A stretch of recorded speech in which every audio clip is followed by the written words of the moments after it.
जय श्री राम। आज बात करते हैं राजा भोज को राजा सम्राट विक्रमादित्य का सिंहासन कैसे मिला। तो राजा भोज की प्रजा बहुत सुखी थी। तो उनके राज्य में एक किसान ने अपने खेत में साग सब्जी सब उगाए थे। पूरे खेत में बीज डाले थे, लेकिन बीज की एक जगह स्क्वायर एक पट्टा वहाँ रह गया, वहाँ पे कुछ फसल नहीं उगी। तो किसान ने वहाँ पे एक मचान बना लिया जिस पे ऊपर चढ़ के वो अपनी फसल की रक्षा करता था। तो जैसे ही किसान मचान पर चढ़ता वो चिल्लाने लगता, राजा भोज को पकड़ के लाओ, उसने मेरा राज्य ले लिया है। लोग सोचते ये कैसे बोल रहा है राजा के बारे में। राजा को भी पता चला। राजा भी भेष बदल के आता है, सुनता है तो वो ऐसे ही बोलता है। जब मचान पे चढ़ जाता है बाकी वो नहीं बोलता है। तो विद्वानों को पंडितों को बुलाया गया, तो बोले इस जमीन के अंदर कुछ है तो खुदाई करवाई जाए।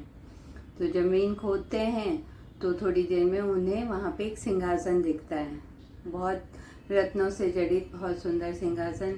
बहुत लोग कोशिश करके मिलके उठाने की कोशिश करते पर वो नहीं निकलता है। तो फिर समझदार लोगों ने कहा कि इसकी पूजा करो और राजा को बुलाओ। राजा उस सिंहासन की पूजा करते हैं और वो जो सिंहासन इतना भारी भरकम था वो आराम से ऊपर आ जाता है और उसको राजमहल में लेकर आया जाता है। उसको साफ सफाई करने में 5 महीने लग जाते हैं। और इतना सुंदर रत्नों जड़ित सिंहासन, और उस सिंहासन के चारों ओर पुतलियाँ थी, 8-8 पुतलियाँ थी, 32 पुतलियाँ पपेट ऐसे उधर लगी हुई थी, बहुत सुंदर औरतों की ऐसे मूर्ति। तो जब राजा सिंहासन जब तैयार हो गया तो राजमहल में जहाँ दरबार लगता है वहाँ सिंहासन रखा जाता है। और राजा भोज जैसे ही उसको पूजा करके उस पर बैठने के लिए अपना ऐसे कदम आगे बढ़ाते कि अब बैठेंगे, तो वहाँ की जो पुतलियाँ थी वो हंस पड़ती हैं। तो इतना आश्चर्य होता है कि भाई ये पुतलियाँ हंसी क्यों, और वो भी निर्जीव बेजान मूर्ति।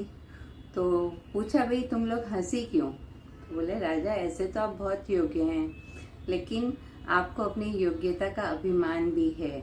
और इस सिंहासन पे जो राजा बैठते थे वो बहुत शालीन और विनम्र थे। योग्य तो आपसे भी ज़्यादा थे, लेकिन शालीनता और विनम्रता भी थी।